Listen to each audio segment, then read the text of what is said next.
Nah, kalau teman-teman perhatikan bahwa di situ setidaknya ada 2 sila yang membahas tentang keadilan.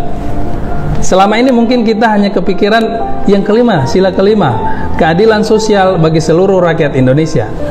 Tapi jangan lupa di situ juga ada di sila kedua kemanusiaan yang adil dan beradab.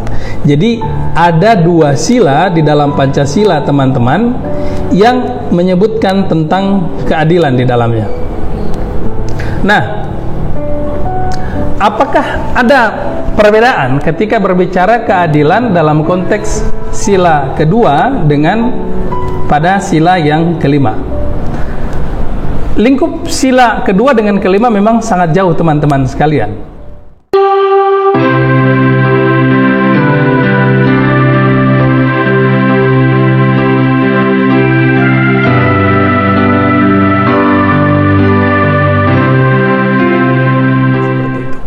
Nah, bagaimana kaitannya dengan di Indonesia?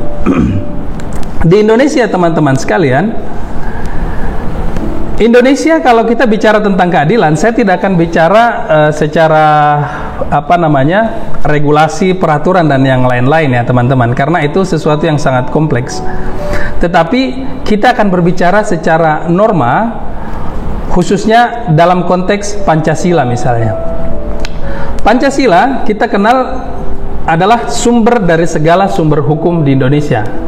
Jadi kalau misalnya kita bicara undang-undang, ia tentu merujuk kepada Undang-Undang Dasar, tapi Undang-Undang Dasar pada hakikatnya juga merujuk kepada Pancasila. Teman-teman bisa melihat bagaimana dalam preambul Undang-Undang Dasar di alinea yang terakhir, di situ dijelaskan tentang adanya sila-sila Pancasila. Nah, kalau teman-teman perhatikan bahwa di situ setidaknya ada 2 sila yang membahas tentang keadilan. Selama ini mungkin kita hanya kepikiran yang kelima, sila kelima, keadilan sosial bagi seluruh rakyat Indonesia. Tapi jangan lupa di situ juga ada di sila kedua kemanusiaan yang adil dan beradab. Jadi ada 2 sila di dalam Pancasila, teman-teman, yang menyebutkan tentang keadilan di dalamnya. Nah, apakah ada perbedaan ketika berbicara keadilan dalam konteks sila kedua dengan pada sila yang kelima? Lingkup sila kedua dengan kelima memang sangat jauh, teman-teman sekalian. Kalau kita bercerita pada sila kedua Pancasila, kemanusiaan yang adil dan beradab, secara historis dalam pidato Soekarno, di situ 1 Juni itu disebutkan bahwa kemanusiaan yang adil dan beradab sebelumnya itu disebut sebagai internasionalisme. Jadi setelah dia membahas tentang nasionalisme yang kemudian menjadi persatuan Indonesia, ia kemudian membahas internasionalisme kemanusiaan yang adil dan beradab. Maksud internasionalisme di situ gimana, teman-teman sekalian? Bahwa bangsa Indonesia pertama adalah sebuah bangsa yang tidak menutup diri berkomunikasi dengan bangsa-bangsa yang lain.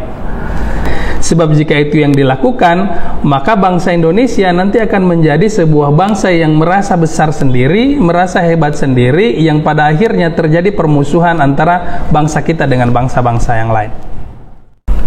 Internasionalisme tidak dapat hidup subur kalau tidak berakar di dalam buminya nasionalisme. Nasionalisme tidak dapat hidup subur kalau tidak hidup di dalam taman sarinya internasionalisme.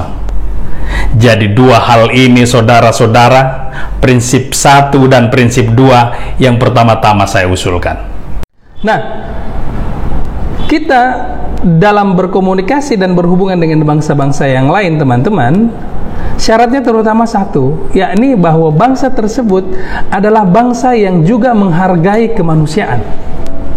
Dalam konteks ini, di negara manapun, dari bangsa manapun, orang Indonesia menghargai bahwa yang paling utama adalah kemanusiaan, di mana setiap manusia harus diperlakukan secara adil dan beradab, diberikan haknya, kemudian dijaga martabatnya, diperlakukan sebagai manusia pada layaknya. Nah, itu sebabnya teman-teman sekalian, sampai sekarang Indonesia itu tidak memiliki hubungan diplomatik dengan Israel. Sebab Israel bagi bangsa Indonesia sejak awal oleh para founding father ini bukan bangsa yang menghargai kemanusiaan. Dia masih banyak melakukan pelanggaran-pelanggaran kemanusiaan, terutama kepada saudara-saudara kita di Palestina. Itu sebabnya tidak ada hubungan diplomatik antara Indonesia dengan Israel. Indonesia konsisten untuk menjaga kemanusiaan yang adil dan beradab, sebab tegas dikatakan bahwa penjajahan di atas dunia harus dihapuskan karena tidak sesuai dengan peri kemanusiaan dan peri keadilan. Itu yang pertama yang perlu diingat kembali, karena saya yakin teman-teman sebagian pasti sudah paham dalam konteks kemanusiaan yang adil dan beradab. Selanjutnya teman-teman, berbicara tentang keadilan sosial pada sila kelima Pancasila.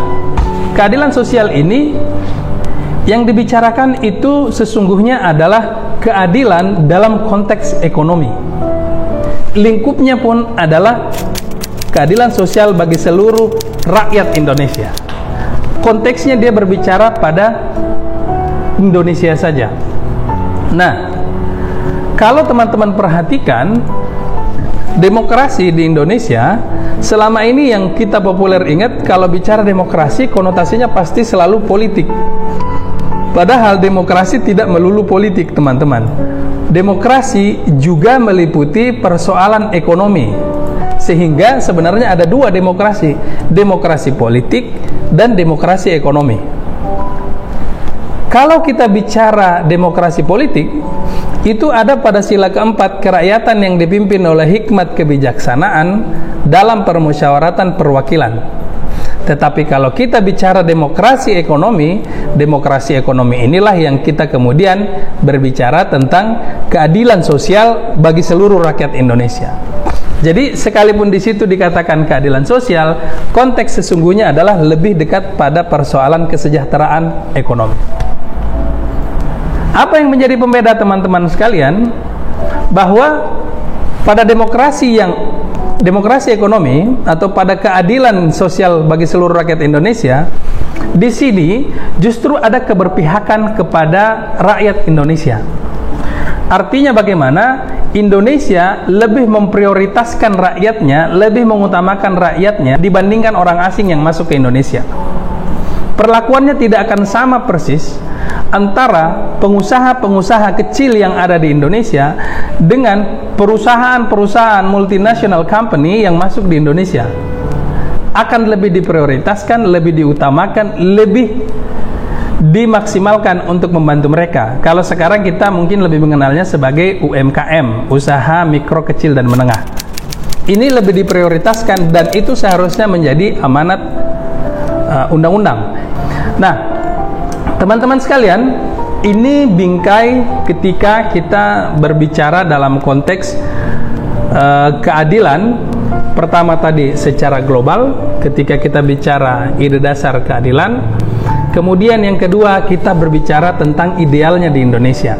Artinya di Indonesia, kalau bicara secara umum, bicara secara normatifnya, maka sebenarnya tentang keadilan itu sudah cukup bagus secara konseptual. Kita tidak bicara secara penerapannya.